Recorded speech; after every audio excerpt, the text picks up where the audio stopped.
Selamat datang di channel Tamagon Park. Kali ini kita akan membahas terkait dengan spoiler lengkap yang sudah kita dapatkan di hari ini. Ada banyak hal detail yang lebih diceritakan dalam bocoran kali ini, dan tentu saja di akhir video kita juga akan membahas beberapa pertanyaan-pertanyaan seputar kejadian menarik yang kita temukan pada chapter ini. Salah satunya tentang begitu anehnya kejadian-kejadian yang dialami oleh Nami dan kawan-kawannya dalam istana Lego tersebut. Jangan lupa share video ini jika kalian suka dengan pembahasan dari Tamagon. Jika sudah, terima kasih banyak dan bersiaplah nakama. Tarik jangkar dan mari kita berlayar.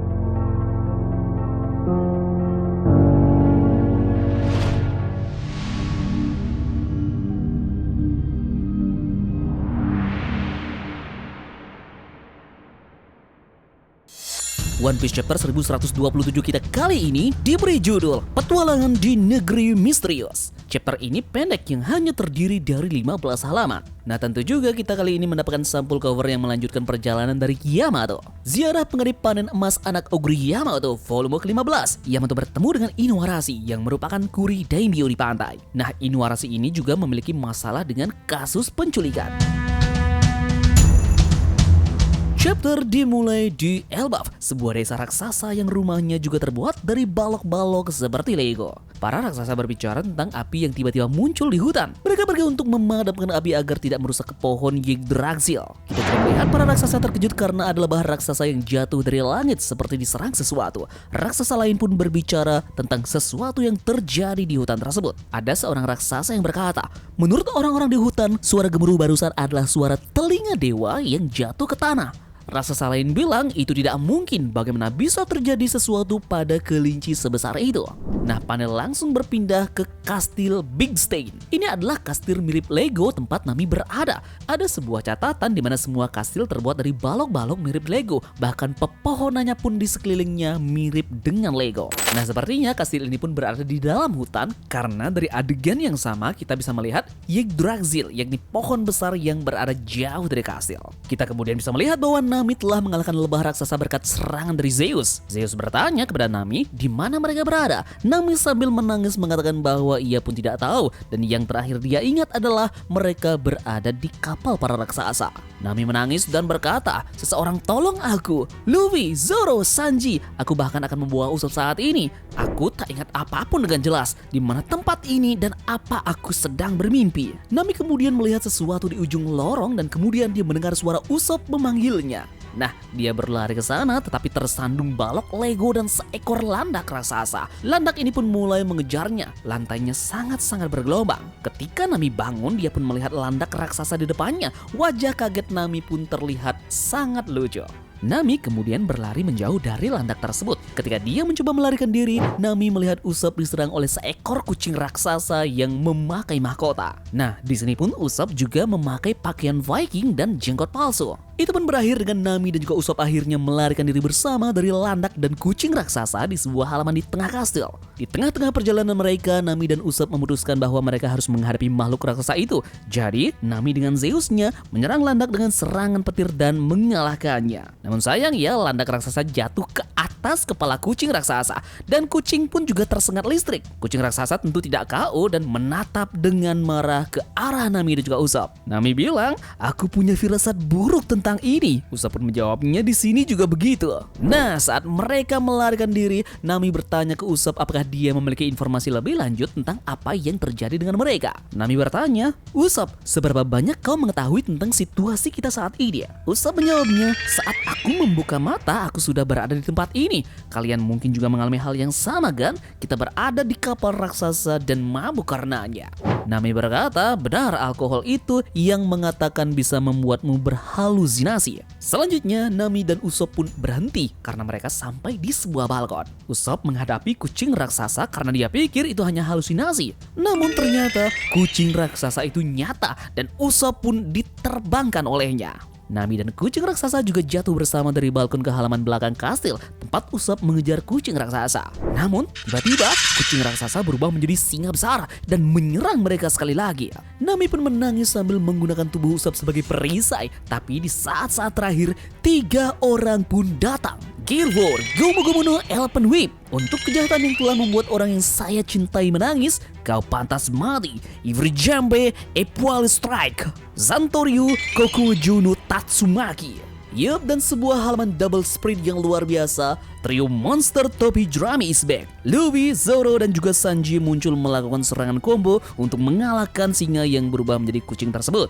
Halaman ini hampir sama dengan yang satu dari chapter 162 di mana Luffy, Zoro, dan juga Sanji mengalahkan seekor kadal Sandora. Di satu sisi mereka bahkan menggunakan versi baru dari serangan yang sama. Luffy, Zoro, dan Sanji mengenakan pakaian dan jubah Viking. Detailnya adalah Luffy mengenakan helm dengan tanduk panjang dan kapak di punggungnya. Sementara Zoro mengenakan topeng di matanya terlihat seperti kacamata ski. Sedangkan Sanji mengenakan pedang di punggungnya seperti layaknya Nami. Mereka pun kebingungan, singa yang tadi mereka lihat berubah menjadi seekor kucing lagi. Usopp marah-marah ke Nami karena dia telah menggunakannya sebagai perisai. Nah, kita pun sampai di halaman terakhir, halaman ganda yang luar biasa dari chapter ini. Luffy, Zoro, Nami, Usopp, dan juga Sanji dipertemukan kembali di halaman belakang kastil dengan memperlihatkan pohon besar dari kejauhan yang mungkin adalah pohon legendaris Yggdrasil. Kita mengetahui bahwa Luffy, Zoro, dan juga Sanji adalah orang-orang yang mengalahkan lebah raksasa dan kelinci tanda petik dewa telinga di akhir chapter. Luffy bilang kelinci panggang yang kita makan tadi sangat lezat. Tentu ada yang lebih besar lagi di sekitar sini, meskipun aku akan menghajar mereka semua jika rasanya enak. Zoro berkata kita harus mencari laut dan kapal kita dulu. Kita tidak tahu apa yang terjadi pada kru kita sekarang. Sanji mengatakan karena kita sedang membahas tentang makanan, lebah dan sarang yang baru saja kau terbangkan, mereka adalah sumber nutrisi yang bagus. Di akhir chapter, Nami pun menangis karena terkejut. Bagaimana kalian sudah terbiasa dengan semua ini? Dan sampai di mana kita sebenarnya?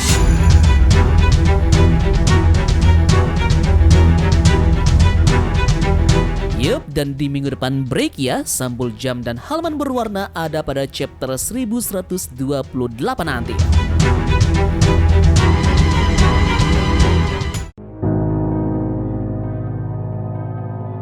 Oke, berdasarkan bocoran lengkap yang kita dapatkan di hari ini terkait dengan apa yang terjadi pada kru, apa mungkin ini memperbesar kemungkinan tentang Loki yang menyebabkan kekacauan ini pada kru Luffy dan juga kawan-kawannya? Sangat sedikit yang kita ketahui tentang Loki. Tidak ada cukup informasi tentang di mana tepatnya bajak laut topi jerami berada saat ini dan apa yang sebenarnya terjadi dengan mereka.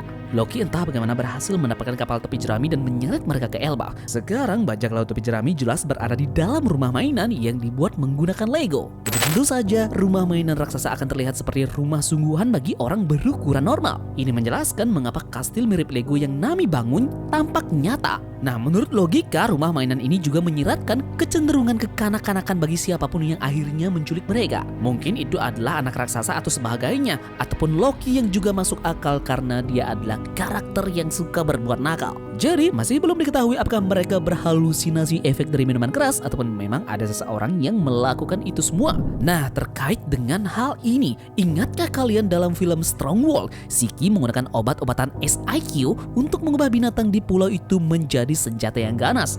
Nah, sepertinya hal serupa terjadi di Elbaf. Seseorang membuat binatang menjadi ganas untuk menjauhkan manusia dari sana. Jadi, bisa dibilang pulau Elbaf ini dijaga oleh binatang-binatang liar yang buas dan bisa berubah bentuk sesuai dengan keganasan jenisnya untuk menghalau orang-orang yang ingin masuk ke pulau tersebut. Bisa saja orang-orang ingin masuk ke pulau tersebut menginginkan sesuatu dengan tujuan tertentu. Salah satunya yang kita lihat adalah berdekatan dengan pohon legendaris yang Oda Sensei perlihatkan kita semua dalam chapter ini, yakni pohon Yggdrasil. Overall, negeri Elbaf sesuai dengan spoiler lengkap ini sepertinya bisa dikatakan adalah negeri penuh fantasi dan juga imajinasi. Ada banyak hal yang di luar nalar yang terlihat dan salah satunya adalah bentuk-bentuk hewan aneh dan juga bisa berubah bentuk ke dalam mode-mode tertentu. Bagaimana jika makhluk di sana mungkin memiliki kekuatan imajinasi dan dapat berubah menjadi apapun yang mereka inginkan?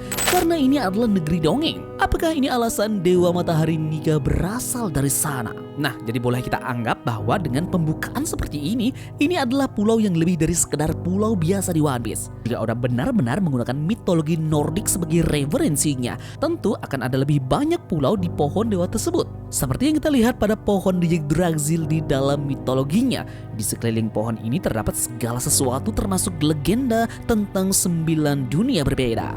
Yep, kita akan bahas nanti di video analisis. Terima kasih dari kalian yang sudah menonton video ini ya. Sampai jumpa di review besok. Sekian dari Tamagon dan turunkan jangkar. Mari kita berlabuh.